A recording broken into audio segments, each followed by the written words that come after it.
ಎಲ್ಲರಿಗೆ ನಮಸ್ಕಾರ. निम्गे सुस्ता कड़िया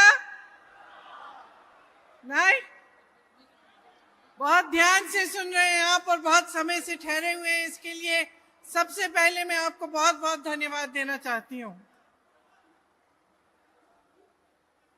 ತಾವೆಲ್ಲರೂ ಕೂಡ ತಾಳ್ಮೆಯಿಂದ ಈ ಕಾರ್ಯಕ್ರಮಕ್ಕೆ ಕಾತಿರೋದಕ್ಕೆ ತಮ್ಮೆಲ್ಲರಿಗೂ ಕೂಡ ಮನಸ್ಪೂರ್ವಕವಾದಂತ ಧನ್ಯವಾದಗಳನ್ನ ಕೋರ್ತಾ ಇದ್ದೇನೆ.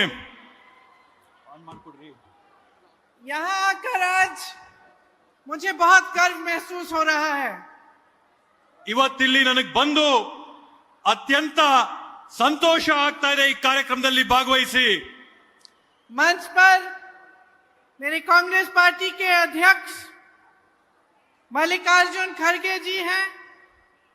ವೇದಿಕೆ ಮೇಲೆ ನಮ್ಮ ಅಖಿಲ ಭಾರತ ಕಾಂಗ್ರೆಸ್ ಪಕ್ಷದ ಅಧ್ಯಕ್ಷರಾದಂತ ಶ್ರೀ ಮಲ್ಲಿಕಾರ್ಜುನ ಖರ್ಗೆ ಜಿ ಅವರಿದ್ದಾರೆ, जिनका मैं अपार आदर करती हूं.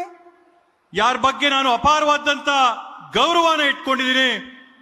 श्री केसी वेणुगोपाल जी, श्री सिद्धरामಯ್ಯ जी, श्री डी.के. ಶಿವಕುಮಾರ್ जी.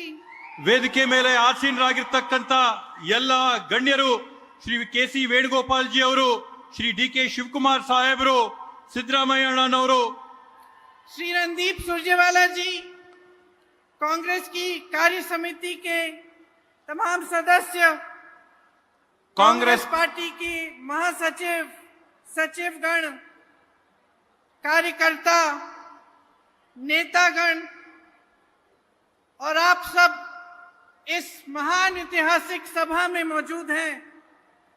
ವೇದಿಕೆ ಮೇಲೆ ಆಸೀನರಾಗಿರ್ತಕ್ಕಂಥ ಎಲ್ಲ ಗಣ್ಯಾತಿ ಗಣ್ಯರು, ಕಾಂಗ್ರೆಸ್ ಪಕ್ಷದ ಎಲ್ಲ ಹಿರಿಯ ಮುಖಂಡರುಗಳು, ನಾಯಕರು, ಕಾರ್ಯಕರ್ತರು, ವಿಶೇಷವಾಗಿ ಇಲ್ಲಿ ಬಂದಿರತಕ್ಕಂಥ ಕರ್ನಾಟಕ ರಾಜ್ಯದ ಮೂಲೆ ಮೂಲೆಗಳಿಂದ ಕಾಂಗ್ರೆಸ್ ಪಕ್ಷದ ಕಾರ್ಯಕರ್ತರು, ತಮ್ಮೆಲ್ಲರಿಗೂ ಕೂಡ ನಾನು ಅನಂತ ಅನಂತ ಅಭಿನಂದನೆಗಳನ್ನ ಸಲ್ಲಿಸ್ತೀನಿ. मैं आप सबका बहुत बहुत स्वागत करती हूँ और एक बार फिर धन्यवाद देती हूँ कि आप सब बैठे रहे हैं और ध्यान से सुन रहे हैं. देखिए, ये जो धरती है आपकी, इस धरती पर पूरे देश के देशवासियों का गर्व है. ಈ ಒಂದು ಬೆಳಗಾವಿಯ ಪುಣ್ಯ ಭೂಮಿ ಏನಿದೆ, ಈ ಒಂದು ದೇಶದ ಬೆಳಗಾವಿಯ ಪುಣ್ಯ ಭೂಮಿ ಈ ಭಾರತ ದೇಶದ ಹೆಮ್ಮೆಯ ಭೂಮಿ ಆಗಿದೆ. कांग्रेस पार्टी और उसके सदस्यों के लिए ये एक पवित्र भूमि है. ಕಾಂಗ್ರೆಸ್ ಪಕ್ಷ ಮತ್ತೆ ಅದರ ಎಲ್ಲ ಸದಸ್ಯರಿಗೆ ಈ ಬೆಳಗಾವಿಯ ಭೂಮಿ ಪವಿತ್ರವಾದಂತಹ ಭೂಮಿ, ಪುಣ್ಯ ಭೂಮಿ ಆಗಿದೆ.